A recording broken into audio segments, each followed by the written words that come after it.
다음에 무토 마사토시 전 주한 일본 대사가 문 대통령을 향해서 독서를 막 퍼부었다. 이런 뉴스를 좀 가져오고 싶지는 않았는데요. 저는 이런 생각이 들었습니다.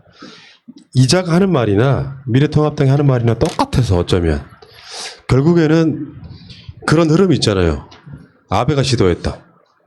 무역 전쟁을 통해서 문재인 정부의 경제를 나쁘게 만들고 그리고 총선을 폭망하게 해서 나아가서는 정권 교체를 하고 싶었다는 그 느낌과 아주 결이 비슷해서 여러분들한테 기억을 한번 되살려 드리기 위해서 일본 전 주한 일본 대사였던 자와 미래통합당의 메시지가 얼마나 똑같은지는 몰라고요.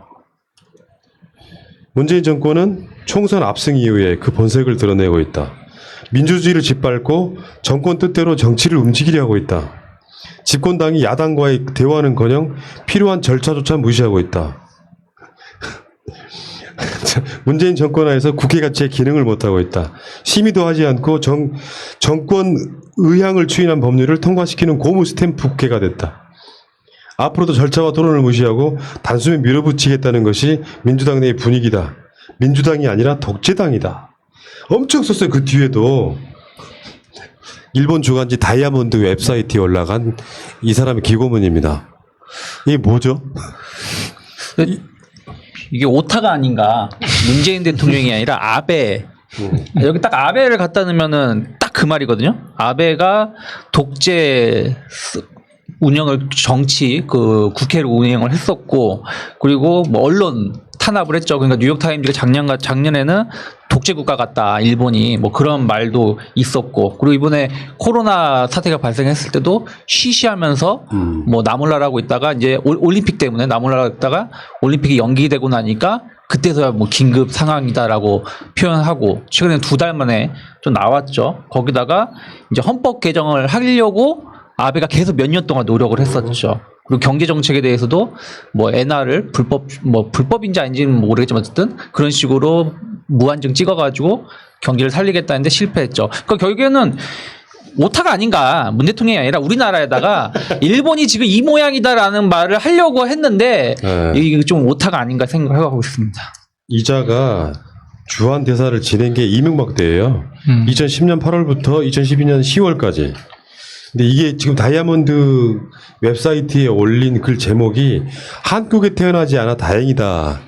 졸라 부러웠나 보네요. 한국에 태어난 게. 실제로 지금 이 정도 되면은 이 사람은 극우 인사인 거잖아요. 그러니까 이명박 정권 편향적인 극우 인사 이렇게 보면 될 것 같고 어쩌면 근데 이 말 자체가 미래통합당의 주호영 등이 하는 말과 똑같을 수가 있는지. 근데 이게 사실 어떻게 보면 내정 간섭 아닌가? 지금 일본의 무슨 공식 직책을 맡고 있다면 완전 내정 간섭일 텐데 아마 그 모양은 아닌 것 같습니다. 그러니까 외교관 후에 퇴직해서 일본 내에서 그 혐한을 빌미로 이렇게 장사하고 있는 겁니다. 자기 책을 팔기 위해서 그 일본에 그러니까 우리나라에서 대사했던 직위를 이용해서 지금 자기 장사하고 있는 사람이고요. 저는 이 사람 기사를 읽으면서 더 문제된 사람들이 있습니다. 그러니까 소위 우리나라에서 넘어가서 일본 내에서 한국인이라는 타이틀로 한국을 욕함으로써 일본에서 지지를 받고 있는 사람들. 그 제가 실명을 좀 알려드리면요. 4명인데 제일 유명한 사람이 신시아라는 사람이 있습니다. 신시아. 그 사람은 우리나라에서 뭐 치과 의사 출신이라고 스스로를 소개하는 1970년생 이 사람이 있고요. 두 번째가 오서나라고 있습니다. 오서나. 그러니까 제주도 출신인데 한국에서 일본으로 이주해서 일본 대학에서 가끔 강의를 하고 있는. 그다음에 세 번째 사람이 이상철이라고 있습니다. 이상철이라고 중국 동포 출신 학자로 일본 국적을 취득한 일본인. 그다음에 네 번째가 우리나라에서 고등학교 졸업하고 대학을 졸업하고 군복무까지 마친 뒤 일본으로 간 최석영이라고 있습니다. 그러니까 이렇게 그 많은 사람들이 일본 내에서 한국을 팔아서 돈벌이를 하고 있는 가짜 한국인들도 있습니다. 그러니까 일본 언론은 이런 사람들을 데려다가 뭐 각광을 많이 그러니까 스팟라이트를 주겠죠. 왜냐면 이런 사람 입을 통해서 한국 욕하게 하는 게 훨씬 더 쉽기 때문에. 저는 그 무토 대사도 문제입니다. 그러니까 철저히 장사꾼이 한일 관계를 이렇게 악화시킨 데 일조하고 있다. 근데 원래 대사는 그 나라의 대사를 지내고 나면 본국에 가서 양국 간의 관계를 그치. 좀 더 우호적으로 만들기 위해서 노력하는 게 일반적인데 이놈이 그 가장 일본적인 일본인의 속성을 보여주는 그런 짓거리를 하고 있는 놈이라고 생각합니다. 친한파가 되는 게 정상인데 그러니까 이명박은 칭찬하고 싶을 거예요. 여러 약간 좀 모자란 애들이 있고 사실은 이제 일본이라고 하는 나라가 대한민국에 지금 뒤처지고 있는 상황이잖아요. 경제 수치로 그렇게 나옵니다. 지금 아마 문재인 정부 잘 되는 꼴을 못 보시는 사실상의 토착 외국분들은 뭔 소리야? 일본은 우리나라보다 훨씬 대국이지 하실지 모르겠지만 일부 OECD라든지 IMF라든지 뭐 여러 가지 국제기구 중에 일부에서는 대한민국의 실질 GDP 이런 거는 일본을 앞섰다 이렇게 나오는 경우가 꽤 많이 있습니다. 최근에 한번 보세요. 일본은 하루에 수천 명씩 확진자가 나오는데 한국은 불과 한 20, 30명 나오는 상태로 이 간극이랄까요? 차이가 벌어지고 있다 이렇게 보시면은 일본은 이제는 이렇게 그래프가 중요한 거 아니에요. 추세. 한국은 막 올라가는 추세고 일본은 계속 떨어지는 추세. 더군다나 일본 자체가 지금 어마어마한 마이너스 성장이 직면할 가능성이 되게 높은 상태다 보면 최후의 발악인 거죠. 제가 그래서 요즘에 표현하고 있어요. 일본은 현재 보면 부자 망해서 지금 3년 가는 중이다 이렇게 보면. 그러니까 아직은 부자이긴 한데 이제 자기들이 벌어놓은 거 써먹고 있는 상태에 가까울 것 같고 일본의 국가 부채가 250%예요. 주요 선진국 중에 가장 높아요. 이런 상태로 가고 있단 말이죠. 이런 상태에서 일본의 이런 찌끄러기들이 지금 아니 최소한 한국 대사 정도 했으면은 한국에 대한 이해도를 높이면서 우호 설리를 위해서 일본에서 활동하는 겁니다 원래. 근데 대한민국 대통령을 욕을 해? 지금 미래 조호영한테 무슨 쪽지 받은 것처럼 똑같잖아. 미국의 그 도널드 그레그라고 있습니다. 그러니까 우리나라에서 CIA 본부장을 했지만 나중에 CIA 본부장을 할 때 김대중 대통령이 동경에서 납치됐을 때 그 구조했었고 나중에 DJ가 사형 선고받았을 때 구명운동을 했었던 그리고 나중에 국내 대사가 됐을 때 그 당시 우리는 착각으로 대학생들이 그레그 대사 취임을 반대했었어요. 근데 나중에 알고 보니 이 사람이 DJ의 가장 절친이고 대한민국 민주주의를 위해서 일해준 사람이거든요. CIA 출신이지만 그런 식으로 오해를 받았지만 퇴임 후에도 계속적으로 한국의 민주주의 발전, 남북관계 개선을 위해서 노력한 사람이 있는 반면에 이런 그 마사토시, 마사토 야구장에 깔아놓는 그 그렇죠, 마사토. 흙이 마사토인데 마사토 좀 짓밟아야 될 것 같습니다. 야구장에 마사토만 까는 게 아니야. 아 그래요? 죄송합니다. 이 사람이 쓴 글 중에요 내용이 진짜 훌륭하다. 이 새끼 진짜 훌륭한데? 어차피 도딱이라는데. 민주당의 반민주적 행태는 선거법과 공수처 관련법을 일방적으로 처리할 때부터 시작됐다. 민주당이라는 이름을 당장 독재당으로 바꿔야 한다고 생각하는 것이 본인뿐만이 아닐 것이다. 문 대통령의 한국은 북한을 추종하기만 하고 한국 안보를 소홀히 하고 있다. 현재 한국 평화는 북한의 움직임에 따라 언제라도 붕괴할 수 있는 위태로운 평화다. 개풀. 이렇게 정보도가 아무것도 없는 지금 대한민국 국방력 군사력이 세계 6위입니다. 5위가 일본인데요. 곧 앞질러요 지금. 추세를 보면은. 그러니까 지금 한국 안보를 소홀히 하고 있대. 최근에 그 고체율로 쓰기 시작한 역사적 사건도 있었고요. 핵탄두 무게, 그러니까 미사일, 로켓탄두 무게가 역대급으로 막 늘어나고 뭐 이런 과정들이 있거든요. 그러니까 북한에 탈북인이 다시 개성으로 넘어갔다 이런 걸로 막 선동을 하던데 그 국방과 다른 문제라고 생각해요. 제가 알고 있는 정보에 의하면 대한민국 사람이 북한의 어떤 임무를 가지고 넘어갈 때 쓰던 통로였대요. 근데 그 이야기를 못하지 당국에서는. 그게 마치 우리나라 국방이 엄청나게 뚫려 있는 것처럼 말하지만 사실은 북한과의 관계에서 북한이 대한민국을 쳐들어 내려올 가능성은 없어요. 불가능하다고. 그러니까 북한은 지금 대한민국을 무력 통일시킬 수 있는 힘이 안 돼. 군사력 차이가 어마어마하게 벌어져 있다. 50배 차이 난다고 제가 말씀드렸잖아요. 50배. 그런 전쟁을 어떻게 합니까? 그러니까 미국, 주한미군까지 있는데, 그러면 이 상태에서 북한이 살아나올 수 있는 방법은 그냥 자기 자신들을 개방하는 건데, 핵무기가 그 지렛대로 쓰려고 했던 거잖아요. 그 상황까지 가 있는 건데, 무슨, 일본의 이런 무식한 놈은 문재인 정부가 국방을 소홀히 하고 있다고. 이게 딱 지금 구구 유튜버나 일베나 지금 이렇게 들어오시는 벌레분들이 생각하는 딱 그 마인드 아니에요, 이게 지금. 그러니까 재래식 무기로는 남북 간의 군사적 경쟁은 불가능하죠. 그러니까 북한의 그 경제 능력 때문에. 그래서 핵에 올인할 수밖에 없었고, 그리고 1988년에 이미 리영희 교수가 그 언론학을 전공한 분이고 기자 출신이지만 그분이 남북 군사력 비교를 최초로 합니다. 실증적으로. 그래서 북한은 절대 남한을 침공할 수 없다라는 최초의 그런 보고서를 작성합니다. 가장 실증적인. 그걸 통해서 그 지금까지 계속 우리는 속아왔어요.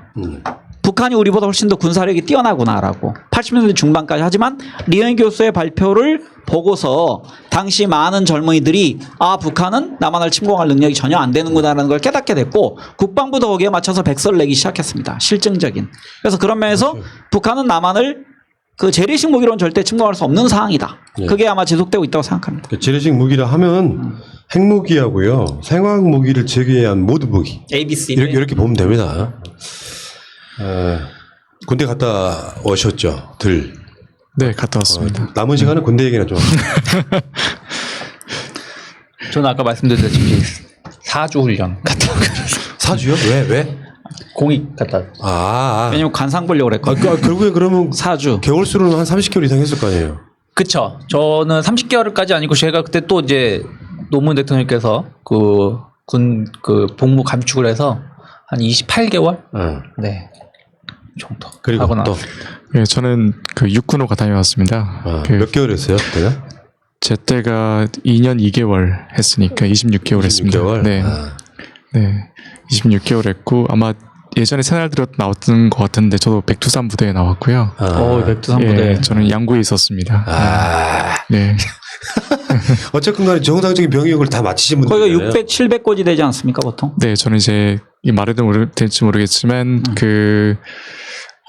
1200 몇 곳이었는데요. 예. 이야, 너무 GOP 있어서 예, 저도 상당히 높은 곳에 있었거든요. 네. 저희가 5, 6곳이라고 56m 높이였습니다. 보세요. 여기도 56분 그 정도 안 될까? 제가 인천에 근무했는데 저희가 5, 6곳이었어요. 그러네. 작게 해발 56m? 네네. 훌륭하다 진짜. 참. 제가 근무했던 데는 지금 다 그 아파트가 들어서 있습니다. 청라지구라고. 근데 진짜 군대 다시 한번 가보고 싶지 않아요? 개인적으로는 그때 이제 경치가 너무 좋았습니다. 너무 좋아서 그 금강산 마지막 자락이라고 해서 그 봉우리 이름도 양쪽이 그럴 수 있겠다. 네, 맞습니다. 그래서 그때 이런 표현을 저희끼리 썼는데 이제 아침에 근무를 쓰고 나면 해가 떠오르는데 해가 빨대로 저희를 빨아다니는 만큼 엄청난 강렬한 예술적이야. 네, 빛이 있는데요. 예, 하지만 다른 한편으로 이제 여기 앞에서 얘기했던 정치 얘기에 마찬가지로 북한을 적으로 계속 취급하고 하는 것들은 네, 개인적으로 맞습니다. 네, 그러니까 정상적으로 다 어려움이 있습니다. 군대나 이런 병역 의무를 마치신 분들 입장에서는 우리가 절실하게 느끼는 게 싸워서 이기는 게 아니고 항구적인 평화를 만들어서 철책선도 없애고 특히 양구 같은 전방에서 근무하신 분들이라면 그 느낌 자체를 너무나 잘 하실 거 아니에요. 비극이잖아 알고 보면. 제가 그 얘기 한마디 하고 싶은데요. 이번에 수재가 났잖아요. 우리나라에. 저희가 이제 저희 부대가 보병이 500명입니다. 그러니까 대단히 큰 부대죠.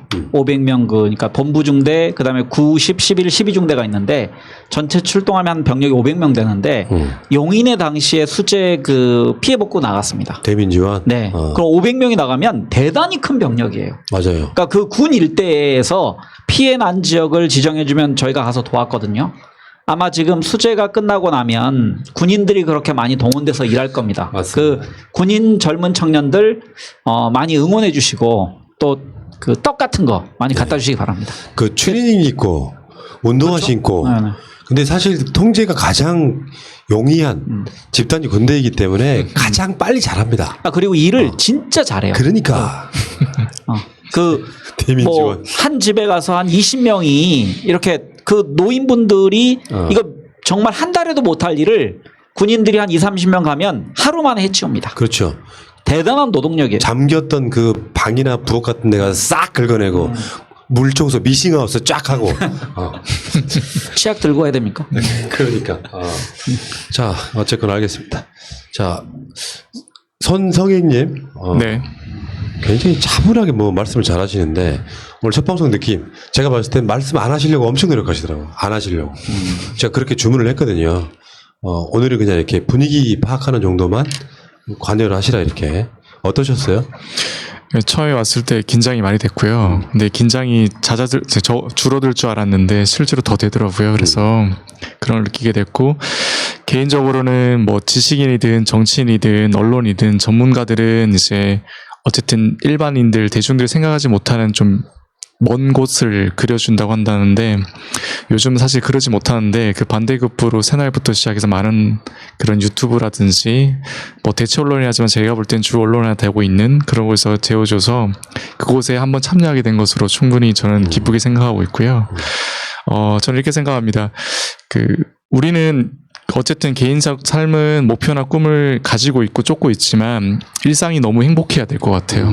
그 일상을 행복하게 살기 위해서는 나머지 언론이라든지 그런 전문 딱지를 달고 있는 사람들이 조금은 자기 일상을 조금 희생하더라도 더 많은 소명을 갖고 움직여 주시길 바라는 마음에 새날에서도 그런 큰 기대를 하고 있습니다. 여보세요. 더 이상 어떻게 해요? 힘들어 죽겠어. 아주. 알겠습니다. 그러면 지금만큼만 지금만큼만 시달리고 있어요. 네, 지금만큼 해주셔도 저는 너무 만족할 것 같습니다. 네, 감사합니다. 알겠습니다. 고맙습니다. 반응들이 좋으시네요. 호감형이라고.